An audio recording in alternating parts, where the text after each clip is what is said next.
US President Joe Biden is set to speak with China's Xi Jinping on Friday to discuss Russia's war in Ukraine. It's the first direct talks between the two leaders since a virtual meeting held in November. The White House has warned that Beijing could be considering assisting Russia militarily. The call takes place ahead of Biden's trip next week to participate in a NATO summit in Brussels. To find out more on China's position on Ukraine and Russia, I spoke to John Dotson, Deputy Director of the Global Taiwan Institute in Washington.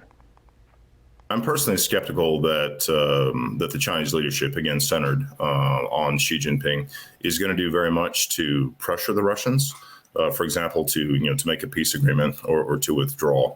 I expect they will be taking at least some limited steps to try to assist the Russian government because they want to keep that tie and they want to sort of foster that strategic alliance between the two countries that Xi Jinping himself is very invested in. In terms of President Biden's phone call with Xi or his discussions with Xi, I expect the Chinese leadership or Xi is going to be non-committal. With this call and the previous sort of attempts, requests by, French, German, EU leaders and also US officials, does Beijing think it has leverage over the US?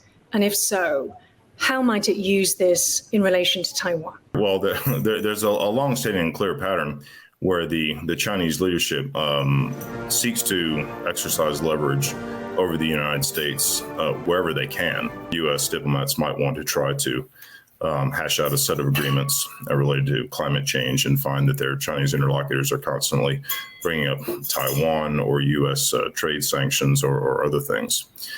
So I think the Chinese leadership is certainly going to try to exercise whatever leverage they think they can in terms of this situation. At a minimum, I think they would be looking to try to extract from President Biden or from U.S. diplomats reaffirmed commitments to statements that have been made before, assurances related to non-recognition of Taiwan and things of that sort. And in any possible move on Taiwan, does China expect Russia's support?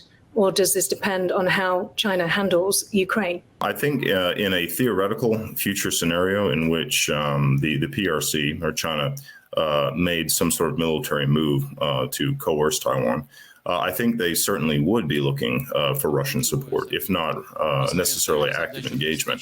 I think they would be looking for Russian cooperation and support in terms of doing things like deploying Russian naval forces to generate concern on the part of U.S. planners, for example.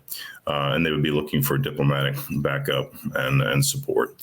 I do think, though, with the Russian invasion of Ukraine having gone so badly, with the Russians really appearing to have sunk themselves into a quagmire, I do think it is going to be giving some pause to the Chinese leadership.